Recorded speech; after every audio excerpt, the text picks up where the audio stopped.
ஓம் ஸ்ரீ கருப்பண்ணசாமியே போற்றி போற்றி போற்றி. என் அன்பு குழந்தையே, இன்று இந்த கருப்பண்ணசாமி 2 பேரின் பெயரை சொல்லப் போகின்றேன். என் பிள்ளையே, இந்த 2 பேரும் தான் உன்னுடைய இல்லத்திற்குள் நுழைந்து அங்கே தேவையில்லாத விஷயங்களை செய்யவும், அங்கிருந்து தேவையில்லாத விஷயங்களை எடுக்கவும் முயற்சிகளை செய்து கொண்டிருக்கிறார்கள். அவர்கள் வைக்க நினைப்பது என்ன, எடுக்க நினைப்பது என்னவென்று உன் அப்பன் உன்னிடத்தில் தெளிவாக சொல்லிவிடுகிறேன்.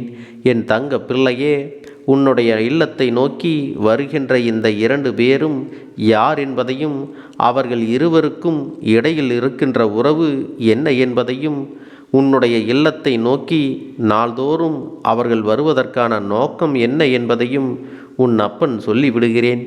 என் செல்லமே, நான் சொல்கின்ற இந்த 2 பேருமே உன்னுடைய இல்லத்தின் அருகில் வசிக்கக்கூடியவர்கள். இவர்கள் 2 பேரும் எப்பொழுதும் உன்னோடு சிறு மனஸ்தாபத்திலேயே இருந்து கொண்டிருக்கிறார்கள். ஆனாலும் உன்னுடைய இல்லத்தில் இருக்கின்ற மற்றவர்களிடத்தில் நல்லபடியாக பேசக்கூடியவர்கள். பொது இடங்களில் உன்னிடத்தில் நல்லபடியாக பேசினாலுமே உன் மீது இருக்கின்ற இந்த மனஸ்தாபத்தினால் உன்னுடைய குடும்பத்திற்கு எதையாவது செய்துவிட வேண்டும் என்று நினைக்கிறார்கள். மிக பெரிய அளவில் சில விஷயங்களை எல்லாம் நடத்திவிட வேண்டும் என்றுதான் நினைத்து கொண்டிருக்கிறார்கள். ஆனாலும் அவர்களிடத்தில் முழுமையான தைரியம் இல்லை. அவர்களிடத்தில் வாய்ப்பேச்சு மட்டும்தான் நன்றாக இருக்கிறது. அடுத்தவர்களை மிரட்டி பேசுவதிலும் இவர்கள் வல்லவர்கள் என்பதை நீ மறந்து விடாதே. என் தங்கமே, அப்பன் சொல்கின்ற இந்த 2 பேரில் ஒருவருக்கு தெய்வம் வரும், அதாவது கோவிலில் சாமி ஆடக்கூடியவர்கள். என் தங்கமே, நீ இப்பொழுது நான் சொன்னது யார் என்பதை புரிந்து கொண்டிருப்பாய் என்று நினைக்கிறேன். என் பிள்ளையே, உனக்கே இவர்கள் உண்மையாகத்தான் சாமி ஆடுகிறார்களா? உண்மையாகவே இவர்கள் உடம்பிற்குள் தெய்வம் இருக்கிறதா? இவர்கள் எதற்காக இப்படியெல்லாம் நடந்து கொள்கின்றார்கள்? தெய்வத்தை உடலில் சுமக்கின்றவர்கள் அடுத்தவர்களுக்கு கெடுதலை நினைக்கலாமா என்பதுதான் உனக்கு அவர்கள் மீது இருக்கின்ற கோபமே தவிர வேறு எதுவும் தனிப்பட்ட முறையில் கோபம் இல்லை. என் பிள்ளையே, இந்த கோபத்தினால்தான் அவர்களிடத்தில் நீ சரியாக பேசுவது கிடையாது. ஆனால் இப்பொழுது அவர்களுடைய நடவடிக்கைகள் உனக்கு பிடிக்காததனாலும், அவர்களுடைய எண்ணங்கள் மற்றவர்களுக்கு தவறாக இருப்பதனாலும் உனக்கு அவர்கள் மீது ஏற்கனவே இருந்த நல்ல அபிமானம் இல்லாமல் போய்விட்டது. அதனால்தான் என்னவோ என்னுடைய பிள்ளை, அவர்களை விட்டு நீ ஒதுங்கி இருக்க நினைக்கிறாய். உன்னுடைய குடும்பத்தில் உள்ளவர்கள் எல்லாம் இதை பெரிதாக எடுத்துக்கொள்வது கிடையாது. அவர்கள் நமக்கு அருகில் உள்ளவர்கள், நம்முடைய உறவினர்கள். அவர்களை எல்லாம் நாம் ஒதுக்கக்கூடாது என்றுதான் உன் குடும்பத்தில் இருப்பவர்கள் உனக்கு அறிவுரைகளை சொல்லி கொண்டிருக்கிறார்களே தவிர அவர்கள் நல்லபடியாக பேசி கொண்டிருக்கிறார்கள். ஆனால் இப்பொழுது சில நாட்களாகவே உன்னுடைய குடும்பத்தில் இருப்பவர்களுக்கும் அவர்கள் மீது சிறு சிறு சந்தேகங்கள் வர தொடங்கிவிட்டது. அது உண்மைதான். ஏனென்றால் அவர்கள் நடந்து கொள்கின்ற விதம், பேசுகின்ற விதம் எல்லாமே முன்பை விட சற்று அதிகமான மாற்றங்களை கொடுத்திருக்கிறது. எப்பொழுது வேண்டுமானாலும் எப்படி வேண்டுமானாலும் மாற்றி மாற்றி பேசுகின்ற எண்ணங்களை கொண்டவர்கள். அடுத்தவர்களை பற்றி எப்பொழுதுமே புரளி பேசி கொண்டிருக்கிறார்கள். என் செல்லமே, ஒரு தெய்வத்தை சுமக்கின்றவர்கள் இது போன்றெல்லாம் செய்யலாமா என்று என் பிள்ளைக்கு மனவேதனை ஏற்பட்டிருக்கிறது. இதையெல்லாம் இந்த கருப்பண்ணசாமி நான் நன்கு அறிவேன். என் தங்க பிள்ளையே, உன் அப்பன் நானும் அவர்களை பற்றி தெரிந்துதான் வைத்திருக்கிறேன். அதற்கு முன்பு உன்னிடத்தில் இன்னொரு விஷயத்தையும் சொல்லிவிடுகிறேன்.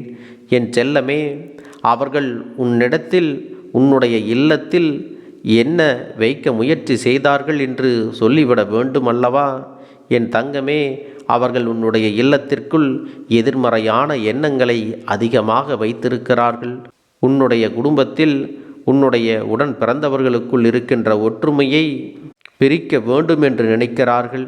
ஒருவரை பற்றி இன்னொருவரிடத்தில் இல்லாததும் பொல்லாததுமாக சொல்லி குடும்பத்தை பிரிக்க வேண்டும் என்று நினைக்கிறார்கள். என் தங்கமே, இது போன்ற மனிதர்களை எல்லாம் இனிமேலும் திருத்துவது என்பது முடியாத காரியம். ஏனென்றால் உண்மையாகவே தெய்வத்தின் மீது பயம் இருக்கின்றவர்கள் இது போன்ற ஒரு செயல்களை செய்ய மாட்டார்கள். ஆனால் இவர்களை விட்டுவிட்டு என் பிள்ளையின் முன்னால் இந்த விஷயத்தில் ஒரு நிச்சயமாக நல்ல முடிவு எடுக்க முடியும். அது என்னவென்றால், என் தங்கமே, உன்னுடைய குடும்பத்தில் இருப்பவர்களுக்கு இவர்களை பற்றி உன்னால் நிச்சயமாக புரிய வைக்க முடியும். இவர்களின் வார்த்தைகளுக்கெல்லாம் நீங்கள் ஒருபொழுதும் ஒருவரை ஒருவர் விட்டு கொடுத்து பேசிவிடக்கூடாது. இதையெல்லாம் உங்களுக்குள்ளேயே நீங்கள் பேசி முடிவெடுக்க வேண்டும். இப்படிப்பட்ட எண்ணங்களை கொண்டவர்கள் எந்த எல்லைக்கும் செல்வார்கள் என்பதை நீங்கள் மறந்துவிட வேண்டாம். ஒரு குடும்பத்தின் ஒற்றுமையையே அழிக்க வேண்டும் என்று நினைப்பவர்கள் நிச்சயமாக இவர்களிடத்தில் தெய்வங்கள் இல்லை, இவர்கள் தெய்வத்தையும் தாங்கவில்லை என்பதை நீ புரிந்து கொள்ள வேண்டும். என் தங்கமே, தெய்வத்தை உடலில் ஏந்துகிறவர்கள் எந்த அளவிற்கு புனிதமானவர்களாக இருக்க வேண்டும். இங்கிருப்பவர்கள் எல்லாம் என்ன செய்கின்றார்கள் தெரியுமா? எதிரே நிற்பவன் யார் என்று அவர்களுக்கு தெரிகிறது. இது நம்முடைய சொந்தக்காரன், நமக்கு மிகவும் வேண்டியவன் என்பதையெல்லாம் தனியாக பிரித்தறிந்து விடுகிறார்கள். என் தங்கமே, தெய்வம் உள்ளே நுழைந்திருப்பது உண்மை என்றால் இங்கு யாருக்கும் என்ன உறவுகள் என்பது தெரியாது. எதிரில் நிற்பவன் தன்னுடைய பக்தன். அவனுக்குள் எந்த ஏற்ற தாழ்வுகளையும் தெய்வம் காண்பிக்காது. யார் ஒருவர் இது போன்றெல்லாம் நடந்து கொள்கின்றார்களோ அவர்களுக்குள் உண்மையாகவே தெய்வம் இல்லை என்பதை இந்த நேரத்தில் நீ உணர்ந்து கொள்ளலாம். என் தங்கமே, தெய்வ சக்தியானது நீண்ட நேரம் யாருடைய உடலிலும் தங்கி இருக்காது. அவர்கள் சில நேரங்கள் மட்டுமே மற்றவர்களின் உடலில் நிற்பார்கள். அப்படிப்பட்ட அந்த நேரத்தில் அவர்கள் சொல்கின்ற விஷயங்களும் உண்மையாகத்தான் இருக்கும். அதன் பிறகு மேலதாளத்திற்கெல்லாம் ஆடிக்கொண்டிருப்பவர்கள் சொல்கின்ற விஷயங்களை, என் குழந்தையே, உன் மனது வேதனைப்படும்படி ஏதேனும் சொல்லிவிட்டார்கள் என்றால் அதையெல்லாம் நீ கணக்கில் எடுத்துக்கொள்ளாதே. பிள்ளையே, இது போன்றவர்களுடைய சிந்தனைகளையும் எண்ணங்களையும் உன் வாழ்க்கையில் நீ அனுமதிக்காமல் எல்லாவற்றையும் நம் கடவுள் பார்த்து கொள்வார் என்று தெய்வத்திடம் ஒப்படைத்துவிடு. இந்த தெய்வங்களானது அவர்களுக்கான தண்டனை என்பதை நிச்சயமாக கொடுத்து நல்ல பாடத்தையும் புகட்டும் என்பதை நீ மறந்து விடாதே. என் தங்கமே, இவர்கள் தெய்வத்தின் பெயரை சொல்லி உன்னிடத்தில் சொன்னவையெல்லாம் உன் மனதிற்குள் எத்தனை காயத்தை ஏற்படுத்தி இருக்கிறது என்பதை என்னால் புரிந்து கொள்ள முடிகிறது. என் தங்கமே, இனிமேலும் இதை பற்றியெல்லாம் நீ சிந்திக்காமல், இவர்களை பற்றியெல்லாம் நீ நினைக்காமல், தேவையில்லாமல் எதிர்மறையான எண்ணங்களை உன்னிடத்தில் வளர்த்து கொள்ளாதே.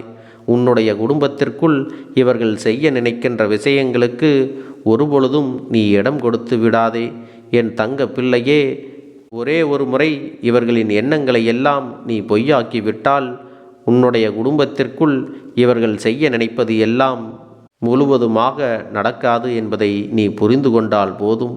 அதன் பிறகு அவர்கள் அவமானப்பட்டு தானாகவே உன்னுடைய குடும்பத்தை விட்டு விலகி நிற்பார்கள். அதுதான் உண்மையும் கூட. என் செல்ல குழந்தைக்கு இந்த கருப்பண்ணசாமியின் ஆசீர்வாதங்களும் அன்பும் துணையும் என்றென்றைக்கும் முழுமையாக கிடைத்து கொண்டே இருக்கும்.